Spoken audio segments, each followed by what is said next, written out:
Assalamualaikum and hi. Today we from Group 5 we present the question based on the Transboundary Haze issue in Southeast Asia, discuss and assess the nexus between global environment, politics and local peace. Discuss the lesson from Southeast Asia region.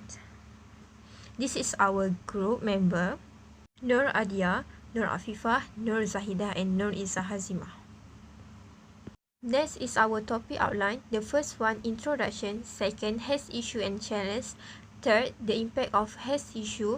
Fourth, the nexus between global environment and politics and local peace. And lastly is the conclusions. During the 1980s and 1990s, ASEAN experienced major episodes of fire and transboundary haze pollution. One of the most damaging haze pollution in recorded history happened between 1997 until 1998. It affected Brunei Darussalam, Indonesia, Malaysia, Philippines, Singapore and Thailand. One of the major contributors to the transboundary haze pollution in ASEAN region is peatland fire. ASEAN is home to 56% of global tropical peatlands, but more than 3 million hectares of peatlands area in Southeast Asia have been destroyed by the fire. Over 70% of total peatland area in Southeast Asia are in Indonesia, while the remaining are found in Brunei Darussalam, Cambodia, Laos, Malaysia, Myanmar, Philippines, Thailand and Vietnam. Next is Haze issue and challenge. Firstly, economic and financial drivers. Indonesia has a long experience problem with corruption and the financial incentive to continue clearing forests are very rare. As noted earlier, forest burning is increasingly conducted to the clear land for the production of lucrative commodities, notably timber, palm product and rubber. These products contribute significantly to Indonesia's gross domestic product (GDP), and the demand for them is growing. These financial benefits are often accorded greater priority than the national and regional impact on population and economies. Secondly, geographical difficulties.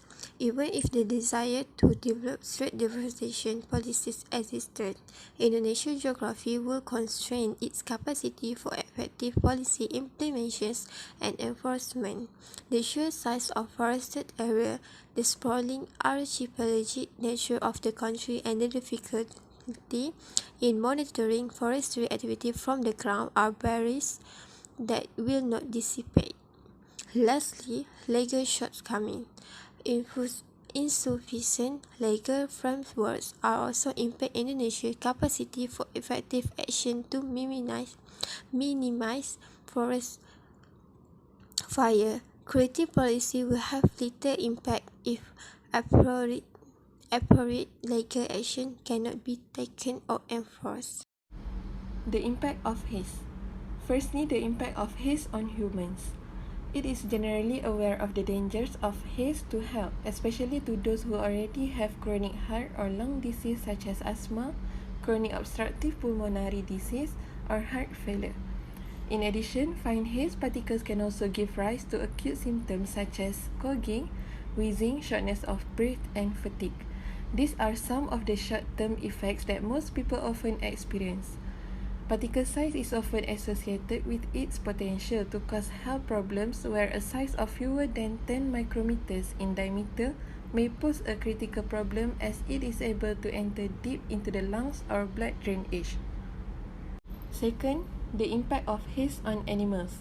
According to an article published by WWF Malaysia, the haze problem also has a negative impact on wildlife. According to the reports, orangutans around Borneo also suffer from health problems such as respiratory tract infections, dehydration, and malnutrition. The effects of prolonged haze are also said to reduce the bee colonies that settle on trees, resulting in a massive decline in bee populations. If it continues, the pollination of trees and fruits in forest ecosystems that are usually dependent on bees will be affected.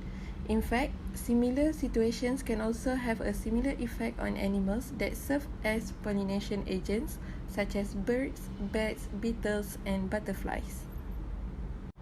Thirdly, the impact of haze on plants.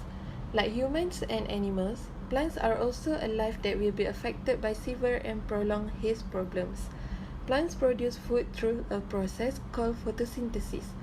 Through the process, plants will convert the energy obtained from the sun rays and carbon dioxide to produce oxygen as well as glucose.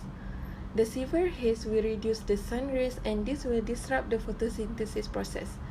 Plants will experience growth-related problems such as leaf loss and subsequent color changes will cause the plant to die. Next, the impact of haze on the environment. In addition to causing problems for life, the effects of haze can also affect the stability of the environment. A mixture of haze and rain particles will cause an acid rain phenomenon that not only adversely affects humans, but it is able to affect the environmental ecosystem too. Among the negative impact of acid rain on environmental ecosystem is it can damage the biological and chemical condition of the soil, affecting plants and forests and affecting marine life. On the other hand, haze particles are also said to be able to prevent the release of the Earth's material into the atmosphere at night. This will lead to an increase in temperature and local warming. Lastly, the impact of haze on country. The effects of haze can also have a detrimental effect on a country, especially in economic-related sectors. The prolonged haze will have a very bad impact on a country that is too dependent on tourism. If the haze reaches a dangerous level, it is natural that all tourism-related activities should be closed for the safety and health of the tourists. In fact, the same situation can happen to other sectors of the economy if the impact of the haze is at the emergency level, where no activity can be done. If a severe haze is prolonged, then it is not possible to cripple the economy of a country. Next, the nexus between global environmental politics and local peace. First point is Asian Agreement on Transboundary Haze Pollution, which is AATHP. AATHP signed by all Asian member states in June 2022 and come into force with ratification by a total of 6 member countries in November 2003, which is Brunei, Malaysia, Myanmar, Singapore, Thailand and Vietnam.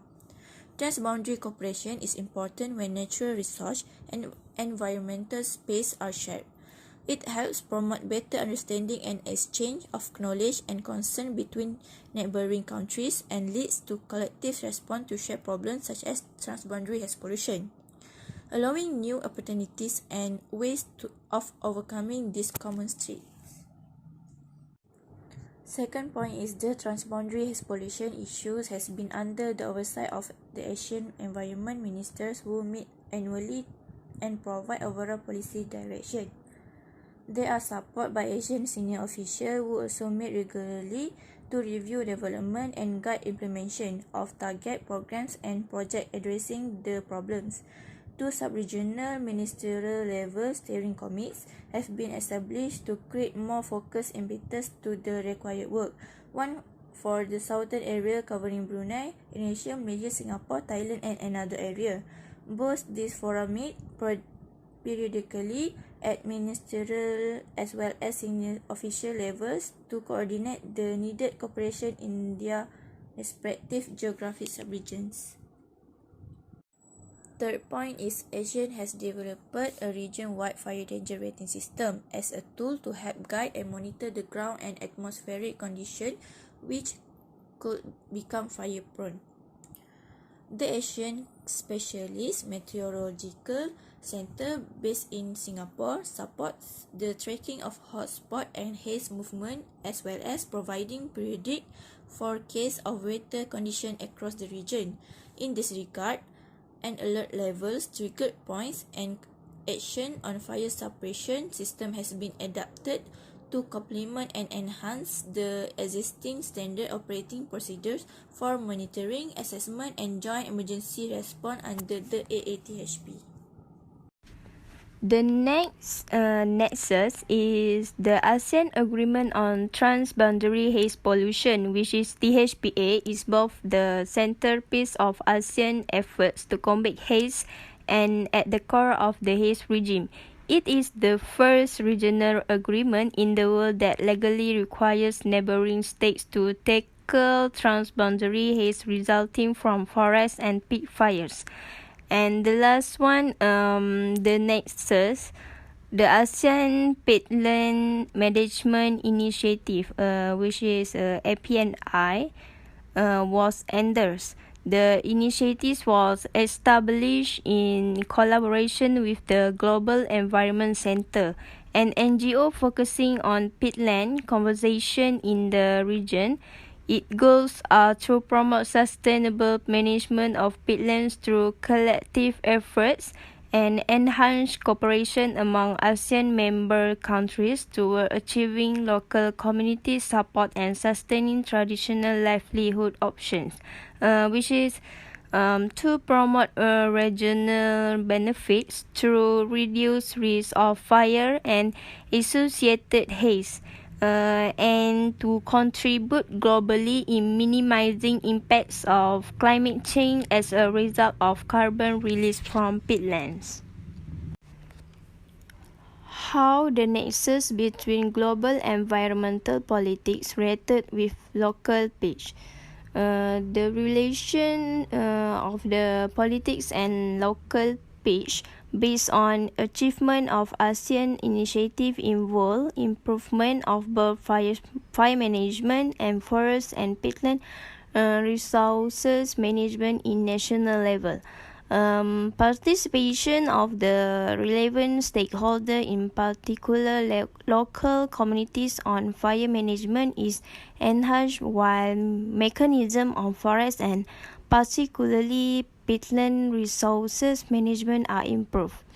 And the next is global environmental politics is a relatively new field of study within international relation that focuses on issues related to the interaction of humans and the natural world. His issues between ASEAN region concerning justice, equality, welfare, and charity are being sidelined to achieve political studies of peace. To sum up, Southeast Asia is a region that is strategically positioned but weak in terms of politics and regional and international relations. Malaysia is concerned that the situation will make it easier for the major powers to subjugate the Southeast Asia country or make Southeast Asia a place of strife. For example, during the Cold War, the Southeast Asian countries became the target of Western and Communist power struggles. Therefore, most of the newly achieved Southeast Asian countries are advised to establish cooperation and unity through a common organization to build stronghold in all aspects. The lesson that we learn from the issue of Southeast Asia region is it has enabled regional peace and stability to be achieved. It is because, as we can see through the Transboundary Haze issue, there is cooperation between several countries, such as cooperation between Malaysia and Singapore in addressing the haze issue while ensuring the well-being of the people. In addition, the lessons that can also be taken and applied are related to the preservation of peace and political stability in Southeast Asia region by avoiding interference from any outside parties. As the Southeast region rejects external interventions, namely Russia, the United States, and China in matters in the region, the Southeast Asia region also provides a major channel that can be used to resolve disputes that occur in Southeast Asia peacefully rather than using force. They also avoid involvement in disputes between major powers to give member states a chance to decide their own fate. For example, ASEAN adopt a common stance on political issues such as the invasion of Vietnam in Cambodia, that the Vietnamese army should retreat from Cambodia and its people be given the opportunity to decide the fate of their own country. This is our reference. Thank you for listening.